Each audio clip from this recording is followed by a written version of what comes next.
here at the Kennedy School. I'm the faculty chair of the Women Public Policy program. My name is Joyce Fletcher. It's our great privilege to co-host this event together with the Center for Public Leadership, and it's really the Center for Public Leadership which deserves the credit for organizing this wonderful event today. We very much look forward to learning more about what happened between the 2000 article and 2003. Great. I am I'm Hannah Riley Bowles. I have the honor of welcoming you all to today's talk.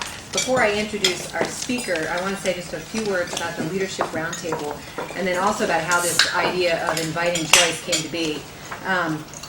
The Leadership Roundtable is now in its fourth year. It is hosted by the Center for Public Leadership. It is funded jointly by a grant from the Harvard University Provost Fund for Interfaculty Collaboration and the Center for Public Leadership. Its mission is to promote the creation of a community of Harvard faculty members interested in research and education relating to the topic of leadership, broadly speaking. And the co-sponsor of our event today is obviously the Women in Public Policy program. We're delighted about that. We're hoping that we can co-sponsor more events in the future. A word about the history of today's talk.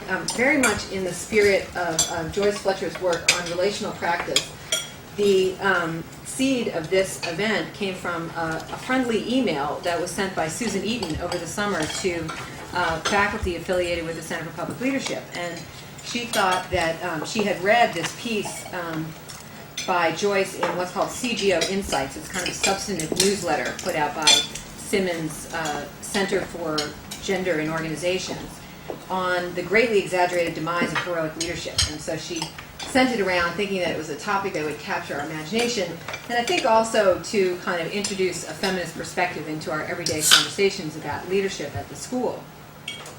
Now, my role here was really kind of being in the right place at the right time to say to Barbara Kellerman, geez, why don't we invite Joyce to give a talk? But the credit for the idea really goes to Susan. Susan, unfortunately, cannot be here today because she is combating a serious illness, but the latest news is that she's really progressing beautifully through the treatment, and given this good news and knowing Susan, we're highly optimistic that she's going to be joining us at the roundtable soon. So without further ado, let me introduce Professor Joyce Fletcher, who, as I've mentioned, has already begun to turn intellectual wheels here at the school. Joyce is a professor of management at the Simmons School of Management. She is affiliated faculty with the Simmons Center for Gender in Organizations and a senior research scholar at the Jean Baker Miller Training Institute at Wellesley College Centers for Women, where I understand was the place where relational practice was developed. Professor Fletcher's work focuses on the interaction of gender and power in the workplace. She's a frequent speaker at national and international conferences about gender, power, and leadership. She is the author of Disappearing Acts, Gender, Power, and Relational Practice, which was nominated one of the best management books by the Academy of Management in 2001. She is also co-author of Beyond Work-Family Balance, Advancing Gender Equity in Workplace Performance. She's the author of multiple articles in management journals, including one influential HBR, Harvard Business Review article called A Modest Manifesto for Shattering the Glass Ceiling. So please welcome me in please join me rather in welcoming Joyce Fletcher today.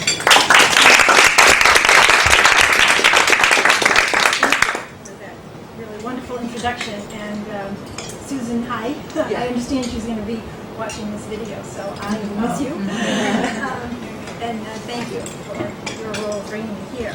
I'm really happy to be here with all of you. I love the idea of the fact that you bring people together with a nice lunch for the sole purpose of just the pure joy of talking about ideas, and that you would invite someone like me whose ideas are a little bit outside the mainstream to come and speak. So I'm really happy to be here with all of you. I will start by saying I think of myself as a feminist post-structuralist, and that's what I mean by being a little bit outside the mainstream. And what we tend to do is look at the larger discourse and sort of identify some of the societal assumptions that might be having an influence on different phenomena. And so that's what I'm going to do around the phenomenon of leadership. And More specifically, I want to explore this paradigm shift from heroic to what I'm calling, and others have called post-heroic or shared leadership, and some of the problematics in that. Post-structuralists love talking about problematics.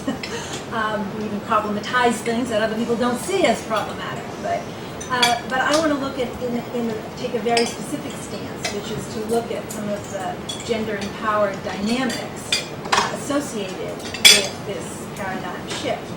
So what I'll do is talk a little bit about the shift itself, explore what does that have to do, what does gender empower have to do with that, and then use that lens to explore 3 questions that come up around the issue of shift from heroic to post-heroic.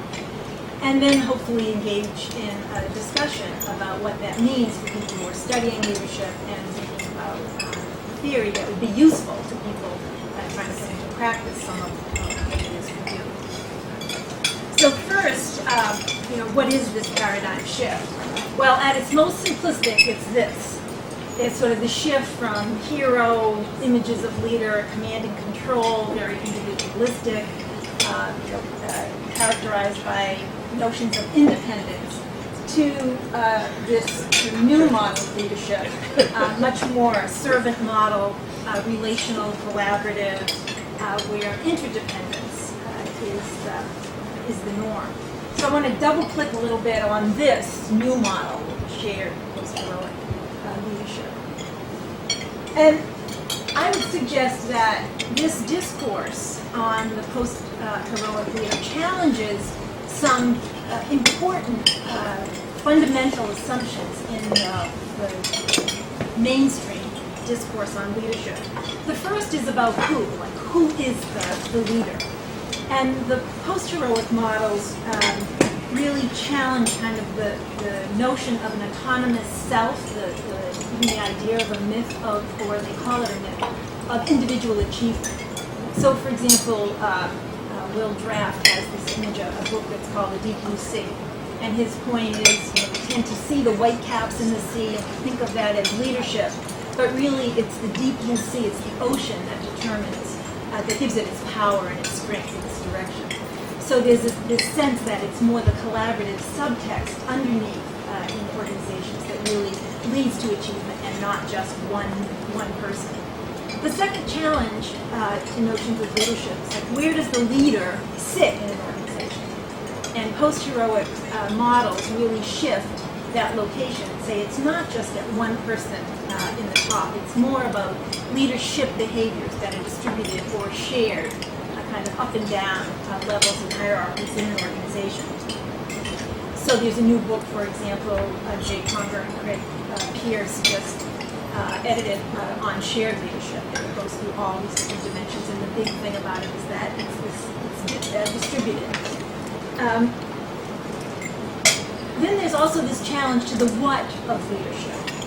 That leadership is in post-heroic models, is not so much about command and control, I say and you do, or leadership is about doing the right thing.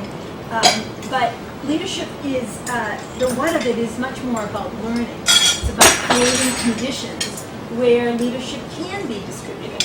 So it's about learning, about getting people to be able to question assumptions so they can adapt to new things that are happening, about embracing mistakes, learning from them, questioning assumptions. And I'd even locate in here maybe some of the total quality stuff about really not ignoring mistakes or trying to cover them up, but really understanding them. So it's much more about bringing people together and creating an environment where people will make decisions for the common good rather than pitted against each other and the cream will rise to the top. So it's a different what that we're talking about in post-heroic leadership. The outcomes are different. And then finally, I would say there's a significant challenge to the kind of skills that you would need to practice to do this. So the skills that you would need to enact a post-heroic model would be much more relational. So, for example, the Kouzes and Posner's 2003 book on leadership, the definition of leadership is actually, leadership is a relationship. And we now have a language about emotional intelligence, for example. And one of my students was telling me the other day that in her workplace, they're sharing a book called Love is the Killer App. So there's a new language that really describes sort of a different set of skills around empathy and mutuality, a relational set of skills that I would say is a challenge to conventional notions. So, what does this have to do with gender? Well, it's become almost a cliche to say that this shift is really a gendered shift, that models of heroic leadership are really closely aligned with our notions, at least in the Western world, of idealized masculinity. So that these attributes, men and women could do them, but they're so associated with masculinity that the attributes themselves would be considered, in most people's minds, masculine. And the same with this sort of post-heroic, that men or women could do them, but they're really aligned in people's mind with Western images, at least, of idealized femininity, such that, back in 1990, Sally Helgeson wrote a book called Female Advantage. I think you're nodding, but most men haven't read this, but a lot of women have read this book. But now it's really in the current series, and I just saw that Tom Peters was presenting at Women in Technology International. What was the title of it? Meet the New Boss, Why Women Rule. And it's from his new book on Imagine, where he really is touting this. Well, so that's one way in which it's related to gender. What I'd like to suggest and explore is that the way this shift is related to gender is a lot more complicated and interesting than just these sort of sex-linked characteristics that are out there in the discourse. And that's what I'd like to really talk about. And to do that, I kind of would like to remind us of how does it happen? Where is it rooted in our discourse that we so readily attribute a certain set of characteristics to men and a certain set to women? And the answer is not so much a surprise, I think, but it's good to remind us of where that comes from, because I think eventually I'm going to tie this to leadership, but I think it's good to just recall where this is coming from, because I think it has some implications. It comes really from, again, especially in Western society, this gender division of labor that we have come to accept as sort of the norm or the backdrop on which our society rests. So that in a way, the rules for assigning masculinity and femininity come from this. And I label them, most times you'll see this occupational and domestic or occupational and family. I label it producing things and growing people because I want to focus on the work in each sphere and not necessarily other things, like the ideal worker or whatever. So there are some characteristics about the separation of spheres that are important to the discussion of leadership. The three most important are that these spheres are normally understood or thought to be quite separate. That's what that line is down the middle. So that if you're good at one, it would be sort of assumed that you wouldn't perhaps be so good at the other. They're a little bit at odds or set in an adversarial or dichotomous relationship to each other, and so that the notion of what it takes to be effective in one is not only different, but somehow inappropriate to the other. They're also unequally valued. I mean, my two circles are the same size, but they're unequally valued in the way that the labor is understood, so that labor in the occupational sphere is most often seen as a skilled activity that takes training, whereas labor, what it takes to labor in the sphere of community and family is considered more unskilled or something that occurs naturally. It's less complex. And then finally, of course, that the two are sex-linked, that we think of our image of the ideal worker in the occupational paid sphere is male. So much so that there are scholars like Patricia Ganson-Martin who make the point that in the occupational sphere, doing masculinity and doing work get conflated. And I think that it's also true in the other sphere, that the doing work in the other sphere is so aligned with femininity that the doing femininity and doing work are also conflated in this sphere. The one just additional point is that the notion of separate spheres is a myth. It's not true. I say that, I'm a post-structuralist. Nothing is true as far as I'm concerned, really. But I mean, this does not fit our experience in any concrete way. Most of us don't live in this world. We have lots of experience most of us can't afford to live in a world where you can only be involved in one sphere and not the other. But it's a myth that I think is almost more powerful because it's not true. And it exerts powerful influence, I think, on things that we accept as true and natural and good and beautiful. So what are the implications of this? Well, the first leadership implication, of course, is that the new leadership is really signaling a shift where a body of knowledge about how to do good work in one sphere is being integrated or incorporated in some way, or at least we are told has some value in the other sphere.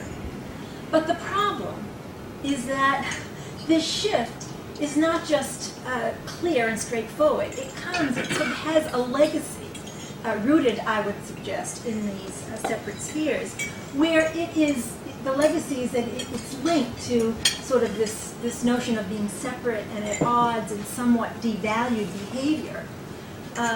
But also that it's linked not just to characteristics, sex-linked characteristics, but to our very gender identities, the way in which people express femininity or express masculinity. And that's what I think the real leadership implication is.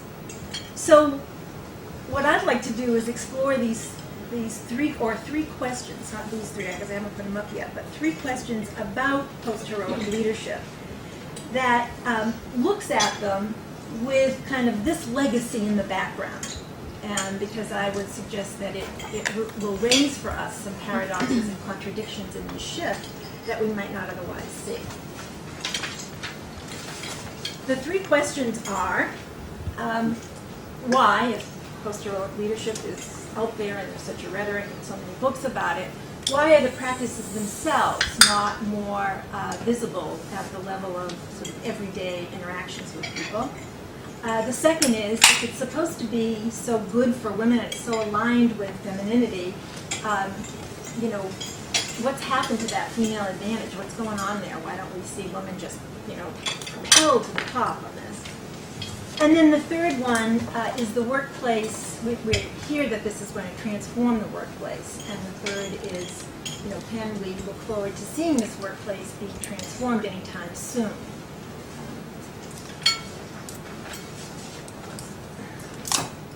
So the first one. Most people, when we talk about new models of leadership, shared leadership, and point to the rhetoric in the books and whatnot. At Simmons we run executive education programs. We use the Cousy-Composer model. We present it. Most people say, well, yeah, I recognize that rhetoric, but it's far out ahead of the practice that I see in our organization. And in fact, it's out ahead of the narrative about leadership that exists in most organizations. So that people might use the new leadership to kind of get to the top, but once they're there, the narrative becomes a heroic narrative about how they got there. They sort of disappear the help that they got on the way. And how do you understand that? Well, there's what I'm calling psychodynamic perspectives that would help us understand it. You know, that it's kind of human nature, ego, that it's natural when we get to the end of some sort of achievement that we think, gee, I did it myself, and kind of forget the people who helped us along the way, or that collaborative subtext. The second is that explanation is that, you know, at some deep level, we need heroes. So that even if I, as a hero, as a leader, for example, might make visible all the people who helped me, other people in my organization might recreate that narrative and invest in me all that power. And I think we saw a lot of this in the after post 9/11, the kinds of heroic images we had. So people wanted or needed a hero. And then there's another explanation Jim Meidel and his colleagues offer, which is sort of about the romanticizing of leadership. That people just want leadership so much that they take a series of events that are just serendipitous, they link them together, say that was leadership, and they invested in the person who happens to be at the top, while in another circumstance they might not even do that. You know, those same things might have happened. If it's not successful, they wouldn't link it together or call it leadership and invest in somebody. So I am not in any way discrediting all of these explanations, but I think that if we take this sort of gender and power perspective, we can see some additional things that would be helpful. And so what I suggest is that in order to enact this post-heroic or shared model of leadership, you need to exhibit different sort of behavioral displays that are, more relational and collaborative. But there's two problems with doing that. One, because of their association with this devalued sphere that's linked to femininity, they're likely, when you exhibit those behavioral displays, conjure up in people's minds images of femininity and lower status. So that's one. The second problem is that they require kind of an attunement to other people. You can't just be totally focused on yourself. You have to think about, how is my behavior going to impact this person? You have to really be aware of the other. And in our society, in any society with inequity, those with less power have to be more attuned to the behavioral cues and the understandings of, in the situations of people with more power. So being relational and being in tune to other people signals powerlessness in a way. The way you signal that you're powerful is you don't have to worry about what other people think. You just do it and they adjust.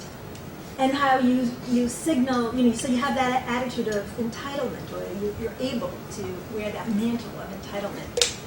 So that means when you enact shared leadership, new models of leadership, you are perhaps unconsciously associating yourself in people's minds with images of femininity, lower status, and perhaps even powerlessness.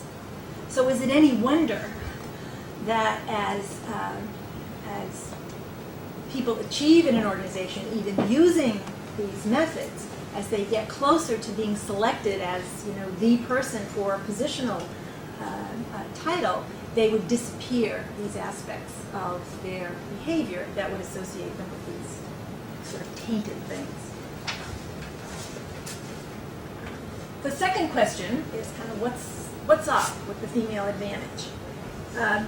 Depending on which statistics you look at, women are at least or more than half the middle managers and have been for a while. And yet, again, whatever measure you use, they're more like 4, 5, or 6% of the very top earners of the very top positions. Even more than that, the giants in this field, people who have written the books, aside from Meg Wheatley, that has, I would say, a post-heroic model of leadership, almost all the people who are seen as the experts on this books have been written by men. So women are not being propelled to the top with, by drawing on post-heroic leadership. What are the explanations for that? Well, there's a couple based sort of in the sex differences literature, which is, as Robin will tell you, a morass. You can find anything you want in the sex differences literature. The people who choose those studies that show there are no differences say, well, the reason it hasn't advantaged women is that, frankly, there's no sex differences in how men and women enact their leadership in organizations, so we shouldn't be looking for that. There's something else going on. Interestingly, there are some studies. Alice Eagley did a meta-analysis that was not just self-reported, but other kinds of measures of leadership. Kabikoff and Associates did one as well, incorporating these newer models, measures of leadership, and found that there weren't huge gender differences, but women did as well as men on almost all, and better than men on some. But still, it didn't translate into women being propelled to the top. And so the explanation embedded sort of in those that, well, that bias still exists, and that's why that women may in fact be doing some of these better, but bias exists. So again, I don't want to discredit any of that. I think all of that are useful frames for understanding this. But I want to add some additional things that might help explain this at a little different level, and it's not about sex differences, but really about gender. And that is that when you read the books on post-heroic shared leadership, it sounds as if the behavior is totally social identity neutral, that anybody doing this behavior is going to be perceived the same way. And of course, we know that's not true. I mean, social cognitionists say we filter anything we see through these schema. So we expect to see certain things based on the person who's doing it. And Virginia Valyon's work says, well, gender schema are especially salient and powerful, so that we might expect that the same behaviors would be experienced and be perceived differently. My favorite example of this is from a New Yorker cartoon, and the caption says, "A woman has someone's head cut off, she's a bitch." So we might expect then that the experience of doing new leadership is going to be different for men and for women. That men, while they might run the risk of being seen as maybe wimps or a little bit weak, because they're violating gender expectations, it might be easier for them to claim what they're doing as new. For women doing the new leadership, it's more likely that they're going to be seen as they're just doing what women do. So it's harder to claim as something new. But I would suggest there's an additional problem for women when they try to enact new leadership. And that is, it's not only associated with femininity, it's associated with a special kind of femininity in the domestic sphere, mothering. And if you think about it a minute, like, who are our mothers? They're kind of the wind beneath our wings, the selfless givers. The ideal image would be the person, the woman who throws herself in front of the speeding truck to save the life, expecting nothing in return, endlessly or selflessly giving. But in fact, the new model of leadership is all about reciprocity. It's all about, not just that I do this, but I create an environment where we all do this. So it's important in the behavior to be able to invite reciprocity and embed that in your actions. And that's the part that's hard for women to do, because when they do it, it looks like, well, she's mothering. She likes doing this stuff. She's nice. She's nice. She does it. That's great. I'm not nice. I don't have to do it. So it's especially problematic for women to embed in their actions this invitation to either shared responsibility or reciprocity. So in fact, rather than advantaging women, I think a lot of women feel disadvantaged by the new leadership, that they're expected to do it, but to do it solo. Or as Jean Baker Miller says, it's like one hand clapping. I'll be relational, but you don't have to be back. So they experience more of a cost to this than a benefit because their leadership, and that's what my book, the book from 1999, is about, Disappearing Acts. It's about how women's leadership is disappeared in this way, and with all those double binds that we experience. The third question that I want to put out on the table is, is the work with this idea that if we move to a new model of leadership, workplaces would really be transformed. Are we going to see that anytime soon? And I want to offer 3 reasons why we might not be seeing it so soon, and maybe ways that we could think about how to interrupt this so that we did. The first is that in the post-heroic literature, you find, and I actually do this too in the way I talk about it, there's a real emphasis on the individual who would be enacting these behaviors, so that we almost are recreating a post-heroic hero again, because defining sort of the skills and the attributes of what it would take to do this. And I would say that obsessively focusing on this, or only focusing on this, obscures then some other sort of deeper structural things that we would need to do, or organizations would need to do, if we really wanted to reap the benefits of post-heroic shared leadership. So what does it obscure? I think it obscures the fact that the shift is not just a shift in individual skills and characteristics, but a whole shift in a body of knowledge of what I like to call a logic of effectiveness about how you do good work. And that sometimes gets short shrift in the books about how you move to post-heroic models. So we need to, I think, do a lot more work on how are we challenging the old logic and what's the new, and on what is it based? Just because we say so, or is there something on which this is based? Second, I think what gets obscured is how our organizations are really structured around this preeminence of the notion of self, and that the way one grows and learns and achieves and develops is this process of separating oneself from others. And I think that's so deeply embedded, this kind of tournament model, that you start out someplace and you keep distinguishing yourself until you reach somehow this top position of really being an individuated self.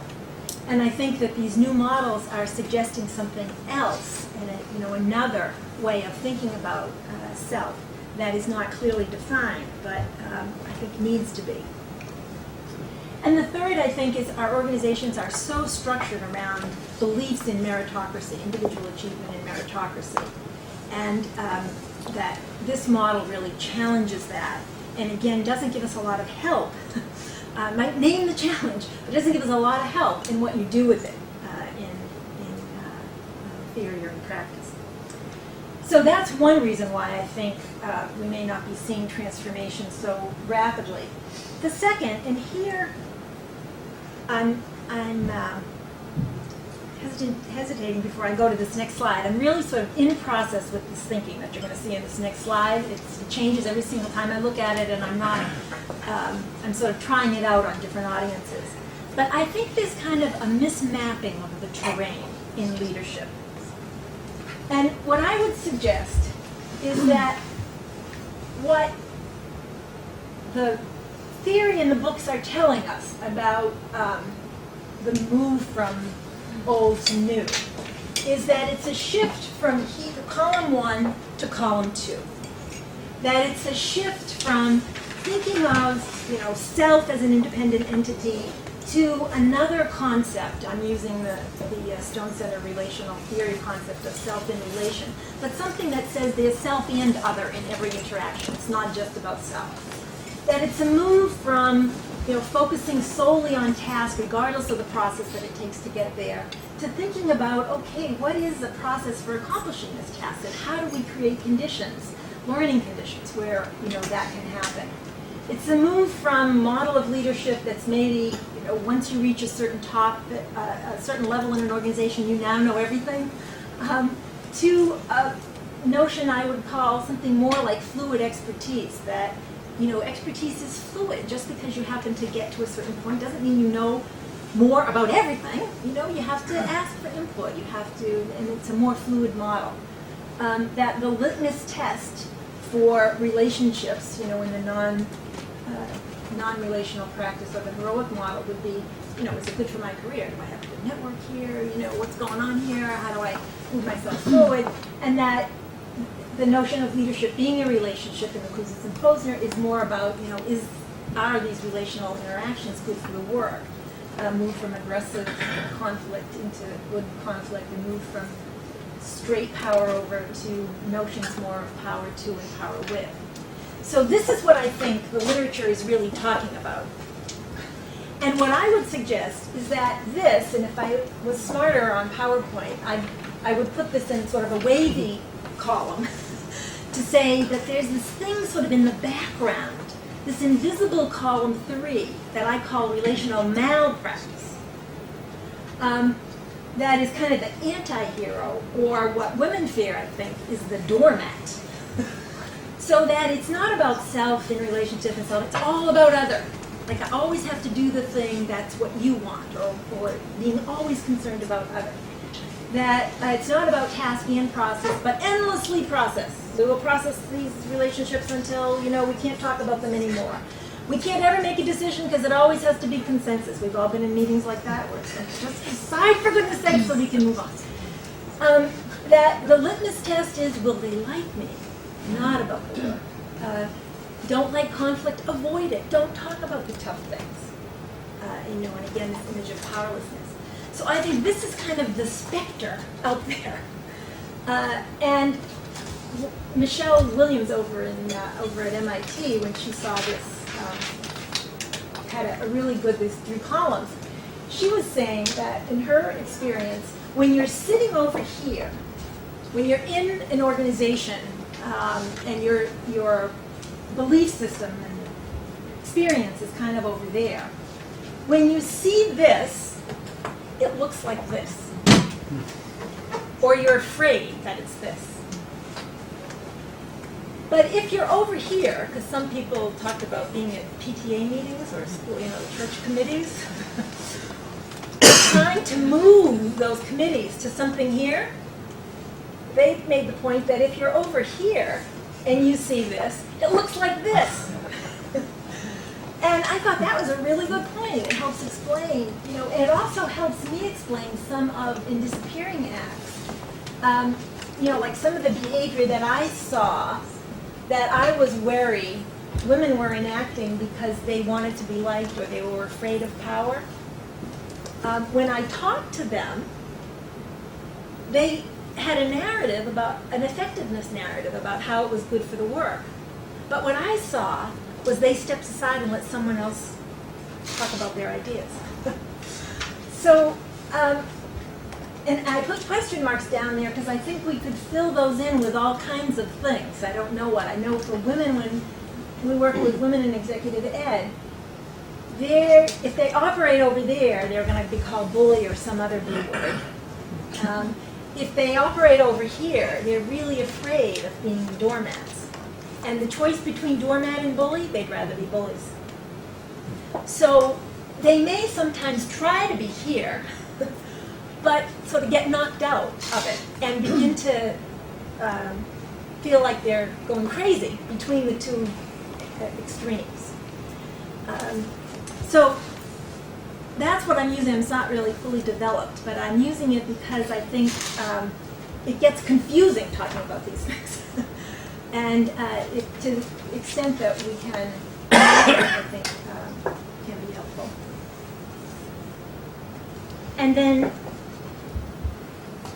the third danger, or what I want to say, is that I think if we don't acknowledge that this is there and weave it some way into our theories and our understandings of leadership for both men and women, I think we come up with things that are not so useful.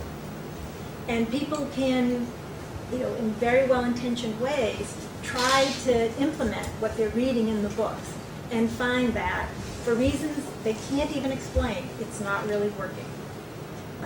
And so I think it behooves any of us working in the field of leadership to take account of this. And I don't know what the answer is, technical specialists do not have to come up with answers. We only identify the problem.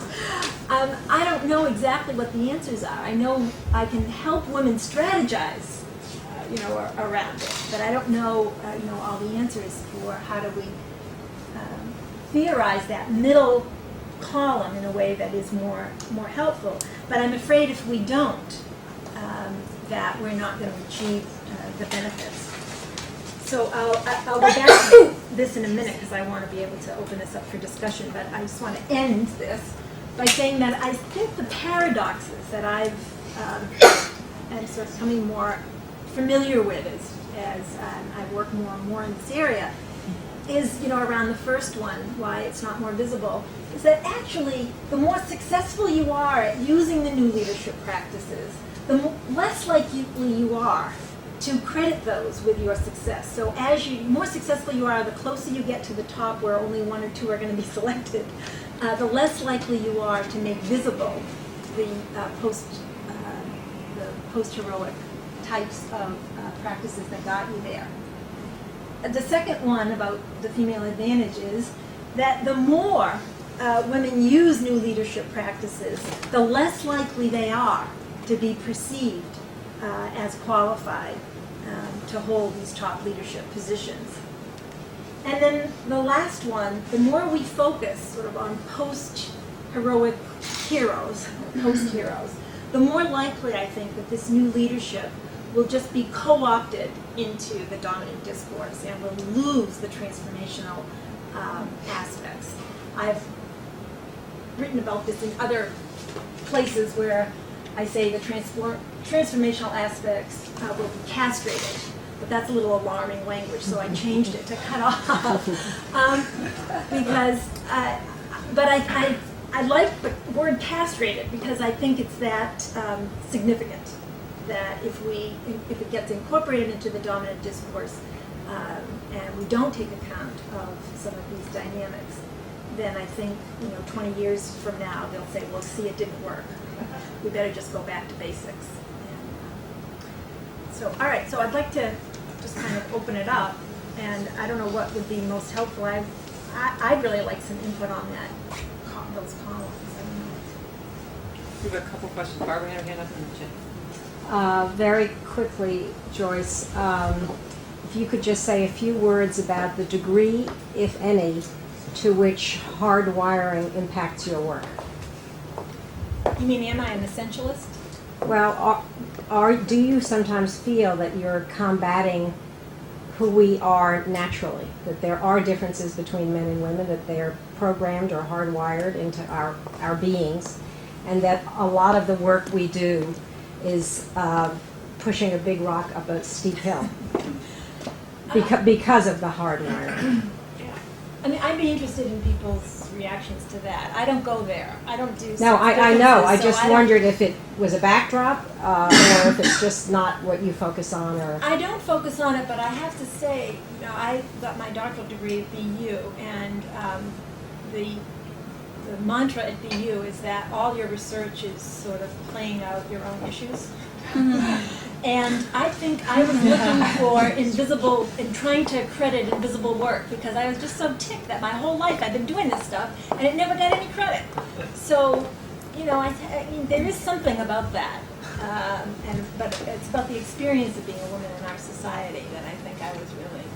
But I'd be interested in, other people's reactions to that.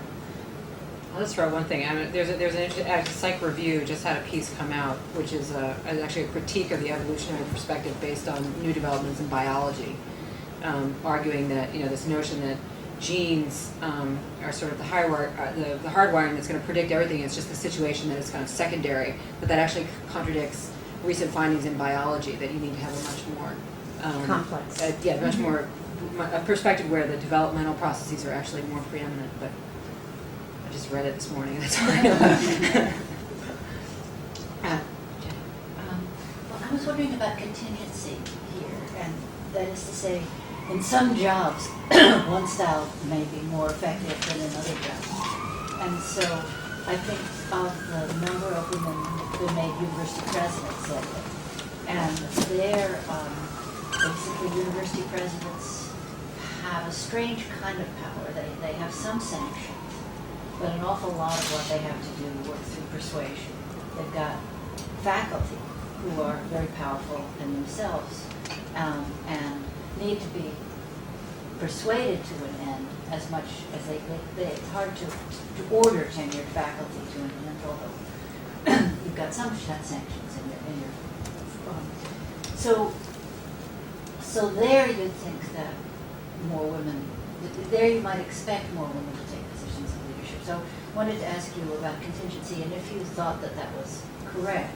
Then the second step is Benison Slater, about 30 years ago, I think, wrote this Contemporary Society book in which they were arguing that more and more jobs, more and more production requires innovation, creativity, speed, accuracy, flexibility, a whole bunch of things that are work best with some more participatory leadership, more participatory styles of decision making.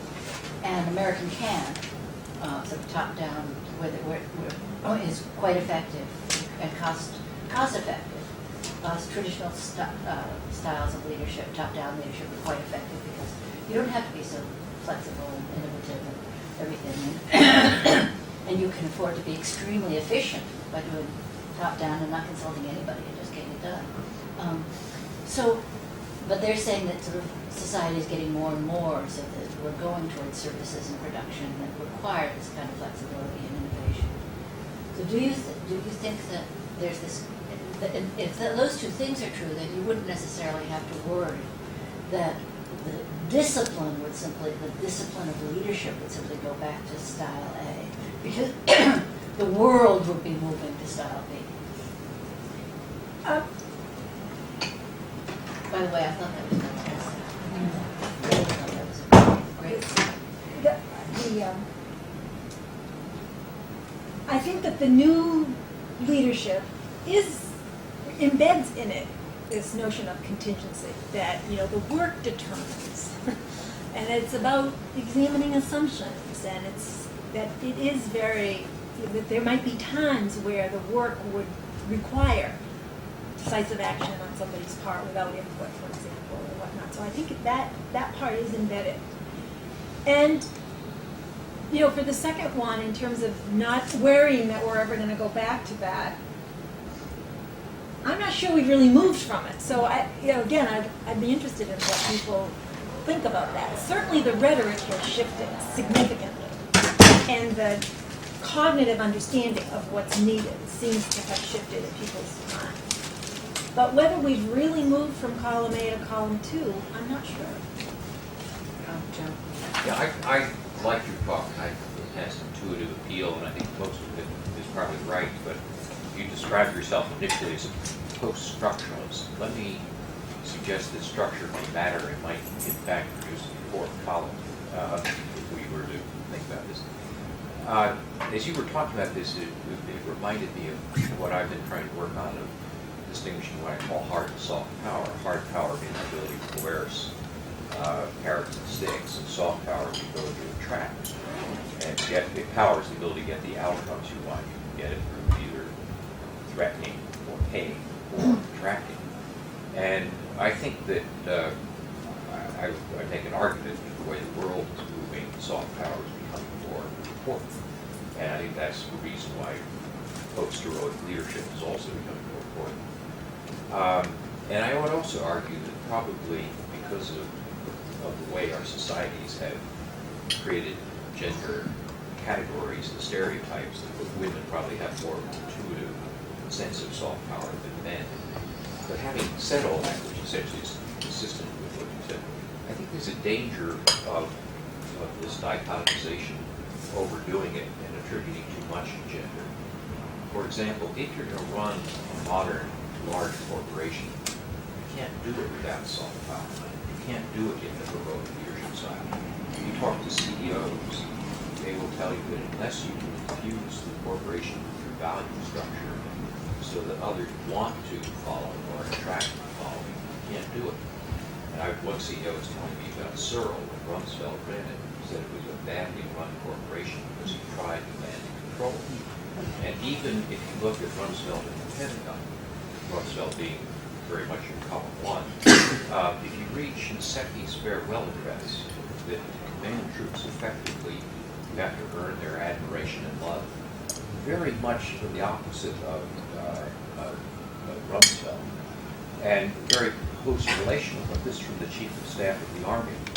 And so I think that I worry a little bit about making these just gender specific. I think you cannot be an effective leader of a large organization without some post-relational capabilities. And at the same time, I suspect that, and that's for structural reasons, because of the nature of running large organizations. And I think, conversely, that I doubt that you can actually be a pure post-relational or post-heroic leader and not be drawn into some heroic function. And the point of this is structural as well, that people want a certain amount of symbolism. I remember asking Shali Kashvili once about what's it like to be chairman of the Joint Chiefs of Staff. He said half the time it's the most interesting job in the world, the other half can be done by a potted palm. And dean's jobs are very much like that, president. But don't forget the potted palm function. I have always been amazed that people take me more seriously because of my role than I take myself. So when I don't show up at some meeting or at some function or some party celebrating something, or I don't drop by and I'm not seen, I miss. And I think, who could care less? I mean, that I, the potted palm, am there. The answer is they care very much. So the best woman leader who is pure post-heroic is going to be drawn into some heroic functions because of the structure of organizations. And those two things I mentioned, that a male who is going to run a large organization is going to have to understand soft power in an information age, and that a female who is going to run a large organization is going to have to fill some heroic functions, by which I mean heroic, I mean the ceremonial potted palm symbology. And those two structural factors would actually give you a fourth column in between 1 and 2, which is a mixed model of effective leadership. So that, I mean, what you have is a pathology there in column 3. I would argue that the optimal column is neither 1 nor 2. It's a second column, which is not pathological, but is an optimal mix. What you've done in column 4 is taken the suboptimal area, and I would argue that there's a column 2 which is missing on this, which is optimal, which is better than either column 1 or what I would then call column 3. And the reason for that is structural. And so if your analysis as a post-structuralist would just retreat a little bit to get structural, you can have a better answer. I mean, the middle column I was seeing as integration, but I hate to call it integration because I'm really thinking that it's something new, which I think is also what you're saying, that it is a way of creating something that isn't 1 and isn't 3. But I would take your point that what's up there, we don't, I wouldn't say that that's the truth in the middle, because I think we're in process of trying to understand what that is. So whether there's a completely separate column or whether that's that middle column is just going to look quite different. But, you know, when you were talking, I was reminded, did people see the West Wing last night? No one watched it. I did. It's the only way to watch a Democratic president, for goodness sakes. But it was about potted palm, this aspect of leadership. And then one more thing, when you were saying when someone gets to the top, they realize that command and control, except in very specific instances, really doesn't work. And I remember interviewing a CEO who was talking about how he was trying to create something different with his management team and really focused on more collaboration and trying to get that to trickle down. So he went on and waxed eloquently about this. And then there's like this little pause, and after a couple seconds he said, but you know, I have to tell you, that's not how I got here. So, you know, somehow you get to the top, and then you're not only are you expected to do that, but now you're trying to change the whole culture. But what people remember is what they saw you do on the way up. So I think it's complicated. Yeah, I think this links something, what I would say, between what Joe was saying with his extra column and you're talking about how much of this is rhetoric. When you began your talk, I was thinking of the Weberian model of ideal typical and how far we were from that. And one of Denison's book, which talked about horizontalism 20 years ago, and by seeing very little evidence of it. And what I was going to use as an example of this is being at a meeting this summer of Fortune 400 women who created a rump session because they were so upset by the fact that this was such a male meeting. In that group, there was no one who would look like a non-traditional leader. They got there and they talked about it in a very tough way, and you could see them being identified by your characteristics as heroic, male, whatever you want. Yet the fascinating thing to me was that in the discussions, they had the vocabulary of sharing, of working in different ways, of spreading responsibility. Yet as they described their work, there was nothing in there. So I would say you've got another cross-section, which is what you do to get where you are and how you run your organization and your awareness of how you should be operating.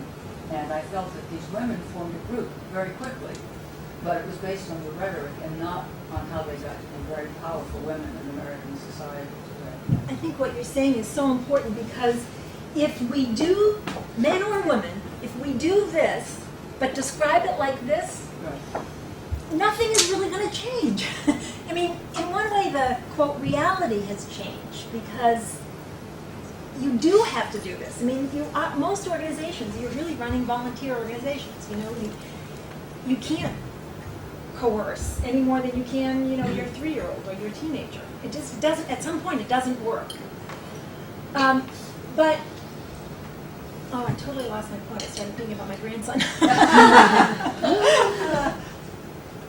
I lost it. It'll come back. I was talking about doing the first and talking Oh, about right. the second. Yeah, if we keep the narrative in the first column, whether we're men or women, then I think organizations really aren't going to change because we won't have a good language, a strong, organizationally competent language to talk about what we do. And in a way, it's kind of keeping this dysfunctional narrative limping along because we're not really challenging it. So I think that is what a lot of women do. Dorothy's point just the opposite, which is because of the once Tom Peters picks up something, you know it's conventional wisdom. Right. And it's, and that, when you said that, I thought that's the kiss of death. That's, Tom Peters is doing.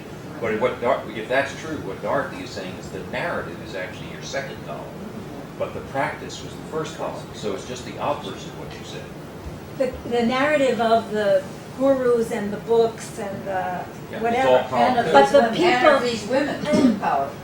but the narrative of the women empowered, understandably, I would say, the discourse they have to use to get themselves where they were, what they had to portray was this more masculine persona, is what I thought you said. No, the other way around. I was saying the other way around, that as you listened to them, you knew they were in the more traditional model, but they had the talk of people who they saw themselves as relational practice post-heroic. Oh, I totally yes, misunderstood. because they then formed this group immediately. It was quite touchy-feely, it was very moving, but there wasn't one soft woman in that group. I mean, you heard, just in the aside, very steely, smart, accomplished, goal-oriented women who now had this wonderful vocabulary that was quite different from what they were. It's a kind of political correctness. Yeah. That's really what, Yeah. in the leadership field, it is a kind of, and you would, I think, very much support this. It's been the fashion for years to talk the current Yeah. column 2. And it is the politically correct way of speaking about leadership because we are frightened, whether it has to do with women in the workplace or a whole constellation of reasons, some of which we've touched on, of using old-fashioned words such as power and authority and coercive kinds of influence. That But scares these us. women did get together as a group. That's a move in column 2. It seems to me that, in Joe's model, the alternative would be people who practice both, Yes. selectively. Yes, exactly. It was totally a collaborational thing where she suddenly realized you could create power and push everyone along by her powers of observation. And she looked like she was operating in column 2. And we wrote it up, and she wanted more credit in the book. And so she kept coming back at me and saying, but here's what I did to achieve, and here's another one of my achievements, and here's another one of my achievements. And I realized Good for my career. a big part of good for my career, a big part of her self-identity as a leader was her ability to gain power over and be given credit, which gave her more power. And I don't know if structurally that isn't a condition of leadership. I think with Laura's point is just a slight footnote is, that's why I would argue for a fourth column, which is, I suspect the most effective leaders are pick one from column A, one from column B, and mix and match. And that's, so I think, Dorothy, if you'd actually had enough time with these women, you would have found they may have all talked political correctness column 2, but they also probably picked and chose between Absolutely. 1 and 2. And if you can match the two, and if women are better at doing the political correctness, but then knowing which ones to pick from column A, that may make them be much better. Yeah, and I think that what you would see is that they do, once they get the power. I mean, look at Golda Meir, who could worry about the war and worry about the cold that the person had who was interviewing her. Do you want some chicken soup? And I think that a lot of these women, but they had to get the power first. And my argument is they got the power in the traditional way, and then they had the luxury of, whether you want to say, being more like themselves or doing things that were more relational. But we should ignore the fact that to get there, they had to be old-fashioned. I want to get a couple other comments in, Robin, and then Rob. Yeah, I have I think a different overlay onto your 3 columns, which I also really find useful. And I'm just wondering if I'm not sure that we all agree on what there's a lot of stuff that's being thrown into the middle column, I guess. And so what we're talking about now is, for example, different ways of using power. So there's soft power, hard power, push, pull. I don't see that as the difference. I think that you can use power in lots of different ways and be in any one of those columns. And I think the way I read the literature, and I think it probably just depends on what literature you're reading, because I don't know that there's a real clear definition of what this post-heroic leadership is exactly. But the overlay that I would put on it is really what are you being driven by in these different columns. And I see the first and the third column is that people are basically driven by their ego. And I see in the middle column is that people are not driven by a goal that's about their own self-validation, but that is a goal that is larger than themselves. And it might be a community, it could be a task, it could be a work group, it could be, and it's interesting to me that the way that you have these arrayed, because I just finished speaking of the Psych Review article. Jenny Crocker has a really interesting Psych Review article coming out where it's about the cost of seeking self-esteem, and it's basically documenting, she's trying to shift the psychology of work on self-esteem from the consequences of being high or low to the consequences of the various ways we pursue it, which is essentially about pursuing ego validation or self-validation. And her high self-esteem is ego pursuers are in that column. Her low self-esteem ego pursuers are in that column. But they're all pursuing self-esteem. They're all pursuing ego for the sake of self. And the really rare condition, so in psychology, that's where most people are. Like probably 95% of us are in one place or another most of our lives. And I think that's why we don't see the middle column, because people are mostly driven by their egos in one way or another. And they could be using hard power or soft power, or a push strategy or a pull strategy. They could be tough or not. They could be, acting in a way that's caring for other people or not, and they could be in any one of those. I think that's such a good point. MBA students, when I put this model up, slightly different, but as I say, every time I do it differently. And actually, we were discussing a case, and the person was sort of over here, but actually, it looked like they were concerned about others, but really, she was doing it was really concerned about herself, which again is this. So Right, I think- exactly. Yeah. I mean, I think you can get to both of those columns for sure by being concerned about how you appear and what people think of you Mhm. and whether you've got enough and are big enough and powerful enough and all that kind of stuff. And I'm usually in one of those two columns, and most people I'm around are. And I think that when I am around that rare person, or when I think I'm experiencing myself in that middle column, it's just a dramatic difference. It's quite clear to me when I'm interacting with somebody who's not being driven by their ego. And I think, if you think about the behaviors, the little book Difficult Conversations that our colleagues over at the law school produced, I think that when you're having a difficult conversation and following their rules, you're essentially in a learning conversation. And you're not being driven by your ego. You're being driven by, the need to understand the other, the need to get through this in order for the sake of some task or something, larger than yourself. And where we get caught up is all being concerned about ourselves. And I think, when you're in a difficult conversation that's being run the way they say you need to run them to be effective, it's quite clear. And I just think we just don't experience it very often. And I think, the other point you're making, which I think is a really wonderful one, is that when you're in the middle column, it's like a virtuous circle. That when you're there with other people and you can embed kind of the invitation to reciprocity and they accept it, then it kind of feeds on itself and you can go one higher level. What I think is hard is to stay in that column when the people are coming at you From either side. And that's the test, because it's very easy to get drawn back Exactly. into the fight, or the I need to validate you, so you need, all that whole dynamic. And I think, but if you've got a group that gets that experience and understands how to pull them when they're not there and how to pull themselves out of it, then you'll find, I think, it's quite a virtuous. But then I think what we need to do is create some new language for that middle Well, that's place. what I think. Just like if we content analyzed, so that we've got, relationship orientation. I think that doesn't really You could be on either define side. it.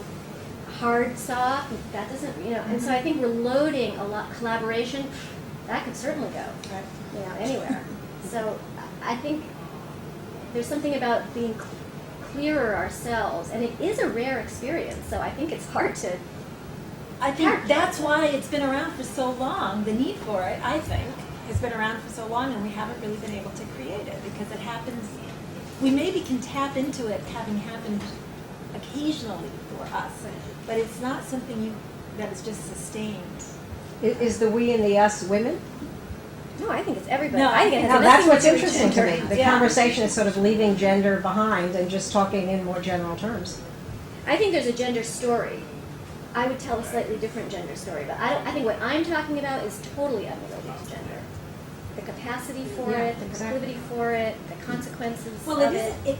Nothing is completely devoid of gender. I think. We're all men and women, so it's not just women. But No, I do think there is a But gender there are story. expectations for how Yes. you are going to get your ego Yes. and what you're getting Absolutely. reinforced for I think and the way not. it So there's manifests difference. Yeah. On those sides is all gendered, totally gendered. Yeah. Just to build it, you said something so interesting. Why do we not see that? No, well, do the two ends reinforce each other? Yes. And the middle fights both? It's The an middle interesting is a experiment. I want to make sure class. that we get, are you going to ask about? Yeah, something okay. about- Well, I don't know, but I asked. We're both whispering over here. This is just like negotiation stuff. So I'm kind of hoping you're going to ask the question now. Selfishly, I want to get yours in here. Okay, two quick questions. So the negotiation perspective is columns 1 in my negotiation preparations. Columns 1 and 3 are really distributive While column 2 is cooperative, integrative, meaning in 1 and 2 you don't enlarge the size of the pie. It's me or it's them. So I'm just shifting something to you in column 3. While column 2 is actually needs a collaboration, cooperation, and you can actually enlarge the size of the pie. And that may be a helpful perspective. But my question really was to bring in perceptions again. And because I was really struck when you said women who do 2 are perceived as doing 3, while men who do 2 are perceived as doing 2. And in fact, I'm an experimental economist, so I do laboratory work, and that's exactly what I find in my laboratory studies, that women who want to initiate cooperation are perceived as, oh, they must like to do that because they care about other people.